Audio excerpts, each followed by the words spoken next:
que es Luis Antonio Ruiz Trejo, que nos va a hablar sobre neoliberalismo en Chiapas, historias del Soconusco, un ejido de Tonalá. Adelante, Luis Antonio, gracias.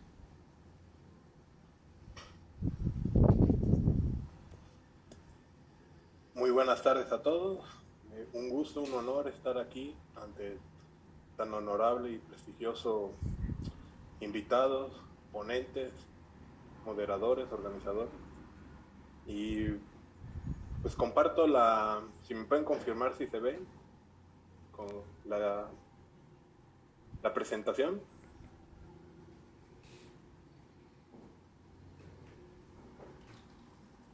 ¿Sí? ¿Se logra distinguir? Perfecto. Ok, pues entonces voy a comenzar. Y pues bueno, mi nombre es Luis Antonio Ruiz Trejo, estudiante de candidato a la maestría a maestrante por la UNICACH y LUNACH. Mi título de tesis es El neoliberalismo en Chiapas, historia del Soconusco, un ejido de Tonalá. Y pues bueno, sin más, para no acortar el tiempo que tenemos, voy directo a la presentación. El objetivo de esta tesis es analizar el impacto y las repercusiones e influencias del plan político económico neoliberal instaurado por primera vez en Chile a mediados de la década de los 70 del siglo XX durante la dictadura de Pinochet, en el estado de Chiapas, ubicado entre la frontera de México y Guatemala, específicamente en la región Istmo-Costa. La localidad conocida como Tres Picos del ejido Los Cocos del municipio de Tonalá.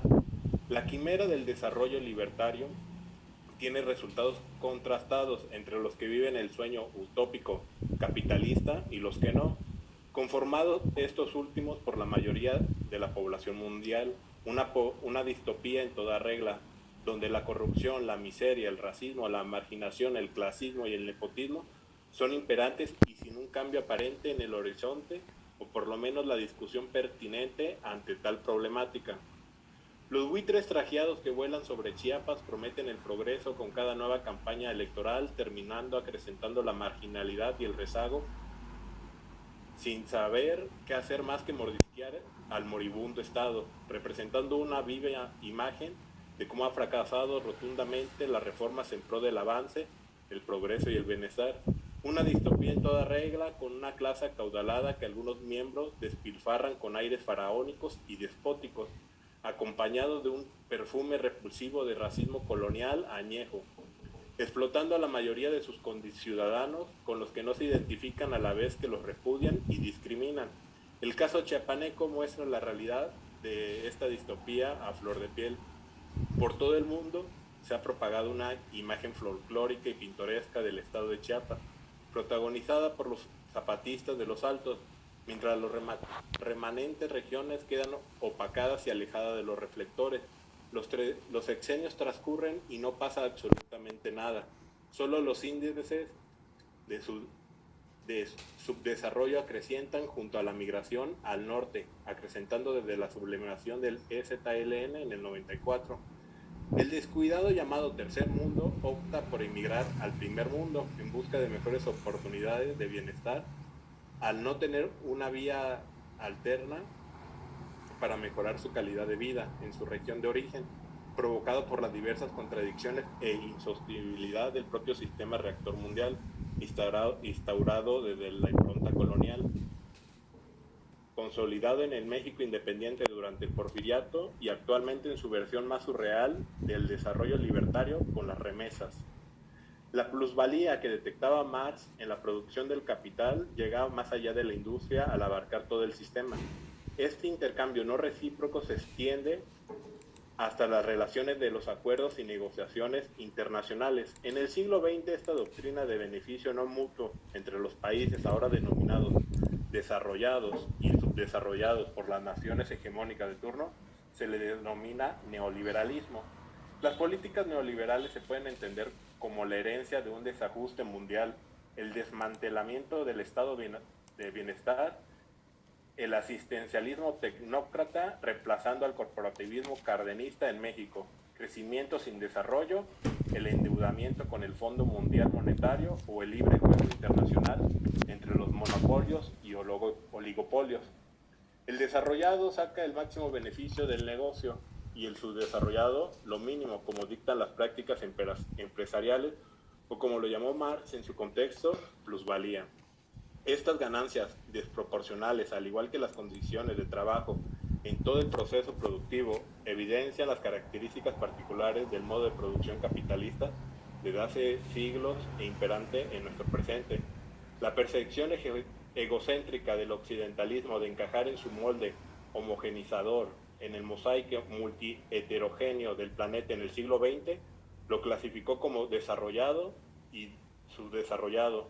En el siglo XIX, civilizado y salvaje, prevaleciendo la ideología evangelizadora de la colonia con paralelismos al gentilicio bárbaro con el que designaban los antiguos romanos y griegos primigeniamente al extranjero, al no hablante de su lengua, al creyente de otra religión con sus propios usos y costumbres.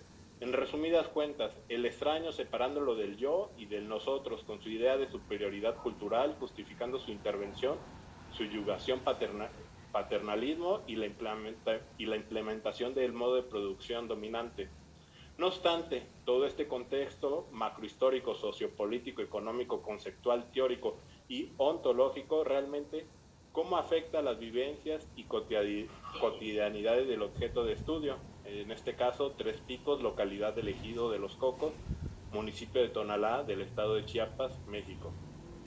La localidad de Tres Picos, inmersa en este contexto histórico, económico, político y social, sale librándose de una manera u otra ante las adversidades. Tres Picos, llamado así por las cumbres geográficas que se ven desde su estación de ferrocarril, nos muestran una realidad del mundo, del continente americano y de la costa chiapaneca. Esta tesis atiende a las intrahistorias de los habitantes de Tres Picos durante el desarrollo neoliberal, hechas de miserias y magnificencias. No es el único método definitivo para acercarnos a la verdad.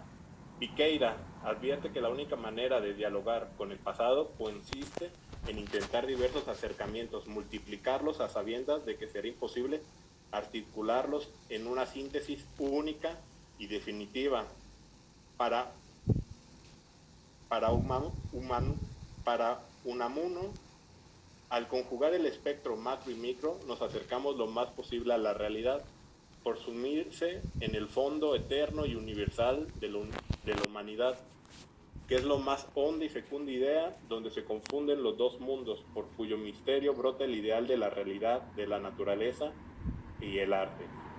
El paisaje intrahistórico trespiqueño en las costas del Océano Pacífico, en Tonalá, la Tierra del Sol, es la de un pueblo muy trabajador, con las brisas del mar refrescando sus cansados hombros de tanto laborar.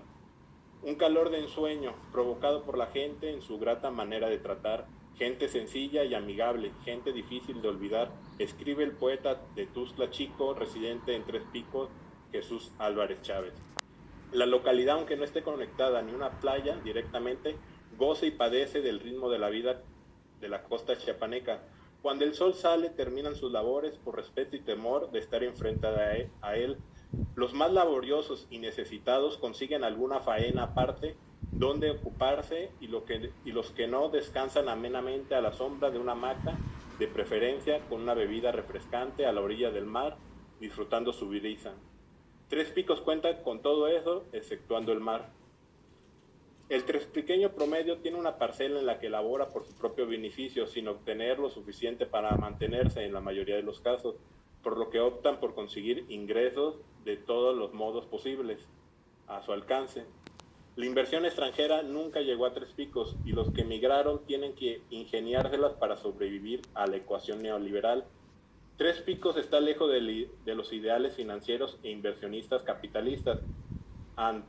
Ante tal abandono del libre mercado internacional, a los trespiqueños no les queda otra que resolver sus problemas para ellos mismos. Al igual que en gran parte del planeta, no obstante prosiguen con llevar la supuesta libertad económica a todos los rincones del mundo. La libertad para explotar al igual. Nuestra civilización capitalista mira el campo simplemente como el sector primario y no le da la suficiente importancia de vida en el sistema donde vivimos hoy. El desarrollo y el crecimiento constante son las medidas con las que se mide el bienestar de una nación. No obstante, nunca son calculadas la miseria humana, natural y espiritual. Los conflictos sociales que desgarran al estado de Chiapas son cada vez más graves y atenuantes, una diacronía más que una sincronía. Necesitamos imaginar nuevos horizontes y no solo una solución parcial al problema que nos acate desde hace siglos como un parásito dependiente del huésped. En la antigüedad, el grupo dominante excluía por los lazos de sangre, en la modernidad por el flujo de capital. Y pues bueno, como reflexiones finales, pues en ese trabajo comencé entrar a la maestría con un proyecto sobre los caracoles, pero mi propio asesor, por las disyuntivas que me llevaba a hacer el trabajo que quería hacer comparar los caracoles con las ciudades rurales, por desgracia el COVID me dificultó y me dijo que hiciera el trabajo sobre Tres Picos, una localidad en la que había estado trabajando de maestro de secundaria antes de entrar a la maestría. Y pues de ahí salió esta investigación que me fui muy atrás, más que nada también para resolver dudas mías que tenía, que me habían quedado durante la carrera, que fui resolviendo durante la maestría y que voy consolidando las ideas. Y pues también que los compañeros ponentes que han estado hoy y ayer han estado explicando pues el anticomunismo, el liberalismo, estos bloques en constante pugna. El propio Adam Smith, que lo consideran el padre de la economía, pero es una economía moral, muy lejos de lo que han traducido como liberalismo o lo que creen que es el neoliberalismo. Eso en el siglo XVIII. En el siglo XIX tenemos el sindicalismo, el anarquismo, el socialismo, el comunismo, Bakunin, Marx, dialogando contra todas estas teorías económicas, para llegar al siglo XX, donde tenemos a Hayek y a Keynes, uno con el Estado benefactor y otro con su nueva edición de liberalismo, que al final, ¿qué es este nuevo liberalismo? El neoliberalismo que tanto llaman, pues nada más una reformulación, y entre sus principales o lo más que atañe es que en el nuevo liberalismo el Estado es muy contradictorio porque abogan por la libertad, pero al final quieren un Estado que respalde y defienda sus privilegios, o mejor dicho, sus inversiones como empresas. Y esa es la ecuación neoliberal en grandes partes de lo que nos ha dejado el ejemplo de América Latina.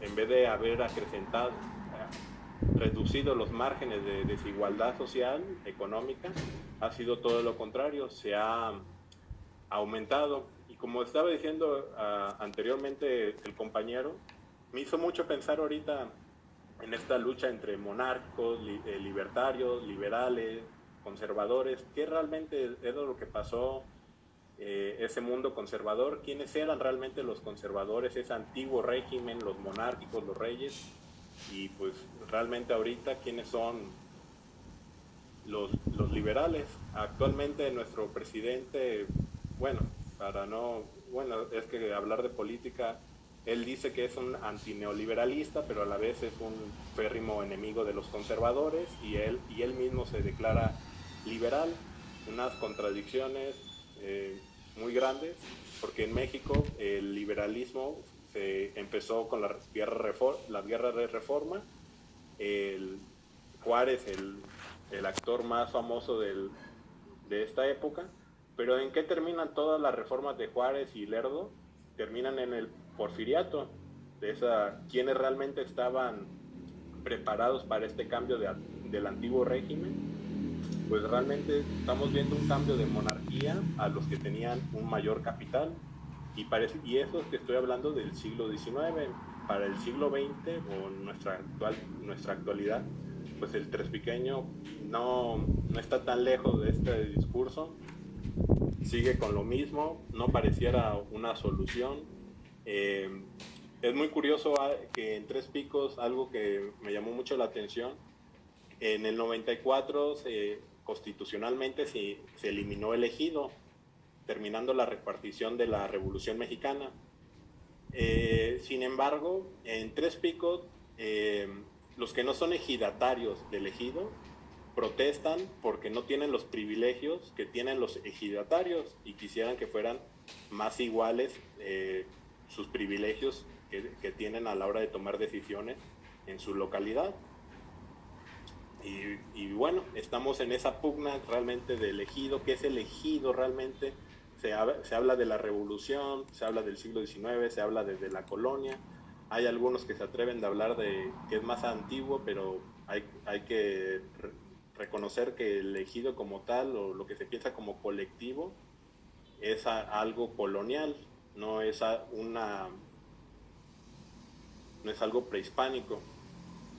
Y en este discurso, pues realmente lo colectivo, lo comunal, a lo que quieren muchos investigadores recuperar o recuperar, restituir, realmente es en un ejido se ve, como a mí me tocó, pues que el ejido como tal no es una organización comunal, como los utopistas socialistas del siglo XIX como pensaban. Es más como cualquier otro lado de este mundo, como la ciudad, un municipio, otro pueblo, otra localidad, tienen sus problemas, sus enfrentas, sus acuerdos, sus negociaciones, y pues ante un sistema mundial que solo lo ve como agropecuario a Tres Picos, realmente la inversión o cualquier desarrollo que surja de ello va a salir precisamente de la propia localidad y de cómo salir de ahí. Un personaje en mi tesis que le hago mucha mención, llamado, o mejor dicho, apodado La Canalla, esta persona es ahí de la secundaria donde trabajé, era el auxiliar del laboratorio, pero también fungía como prefecto, a veces como maestro, a veces como director, a veces como jardinero, a veces como árbitro, a veces como organizador de la liga deportiva, y un mundo más de trabajos que no tenía por qué hacer, pero por la necesidad, un poco el gusto, es su ejido, su localidad, su pueblo, es un trespequeño como tal, vive y se desvive por sus estudiantes, a la vez que saca